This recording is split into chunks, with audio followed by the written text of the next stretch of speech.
Hi. If you are a teacher, then you have most likely come across situations in the classroom where the students really misbehave and you just don't know how to deal with it. Or maybe you've had moments where you feel like you have just totally lost control over your class. If that is the case, you've come to the right place. Hello again. If you are a regular, welcome back. And if it's your first time, welcome. I am Warren Hammond from the Teacher Trainers channel, and today I have some very cool classroom management tips for you guys. So what are we going to do? Let's get stuck in.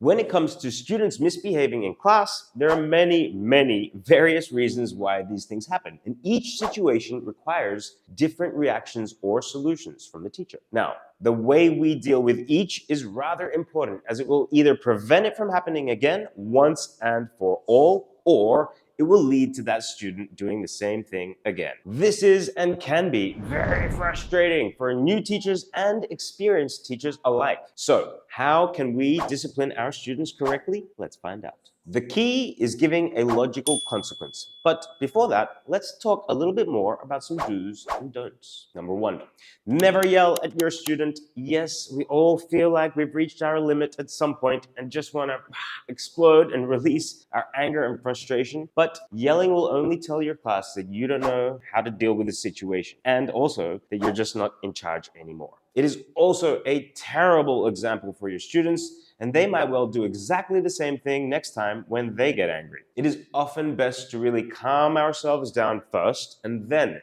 deal with the situation appropriately. Number two, always plan what punishments you will give your students before the first day of class, so that when you go over the rules, you can explain the consequences they will face if they break them. Number three, never use empty threats. If you tell them you're going to do something, make sure you do it. For example, if they're disrespectful to others and you warn them that the next time they do that you're going to talk to their parents. So now, if the situation occurs again and you don't call their parents as you said you would, next time you give them a warning, guess what's going to happen? Really, they are not going to take you seriously, and therefore you're going to lose all your authority. Number four, never start your first day of class being overly friendly with your students. Now, they might take this and mistake you as a very easygoing kind of teacher and take advantage of all your kindness. So, better to really start a little stricter than you actually are and then relax throughout the course. They will then begin to understand the limits and rules of the class. Now that we've got all that out of the way, let's talk about how we can deal with all these kinds of situations. The keywords here, guys, I want you to really remember is logical consequence. So the first type is you fix it, you pay it.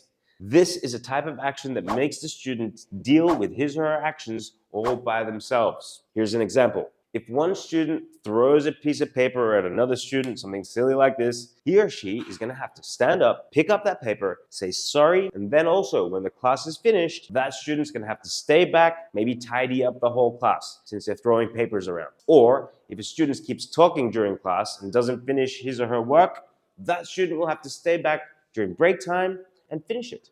By applying this type of technique, the next time that student will likely think twice before doing something that they shouldn't be, as they know that there's now going to be this logical consequence for this negative action. The next logical consequence is loss of privilege. Now, we use this one when a student is being kind of irresponsible. Like, for example, if a student is using some type of class material, like a crayon or scissors, and they break it or lose it, then that student will not be able to use it again for a short period of time. Now, if it's someone else's material that they've borrowed, they will also or should have to replace it if they're old enough to do so. The final one is fine tuning. Some students might be acting a certain way because they just don't know any better. Like, for example, a little child, an 8-year-old. So fine tuning could be something kind of like staying back during break time to practice how to come into the class nicely and how to greet the teacher, or maybe leave class in a controlled, relaxed way when the bell rings. Remember that simply punishing these students without choosing a consequence that matches their action is really not going to be effective and won't really change the behavior of the student either. Here's a little example about that. If a student breaks someone else's ruler or pencil or something, and we ask them simply to stand up and go over to the corner there and stay in silence, it's not really going to fix the problem. or simply keeping them back after class or for something random, it's not really an effective punishment.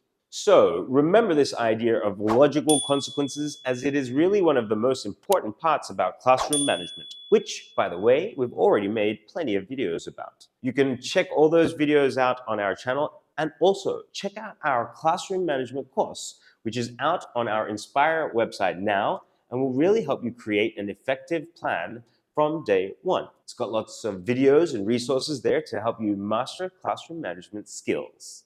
Thank you everyone for watching. We hope that you've learned something new, something useful, and something that you can put into action. Please subscribe if you haven't already, and I'll see you guys in the next video. My name is Warren Hammond from the Teacher Trainers channel, signing out. Be good.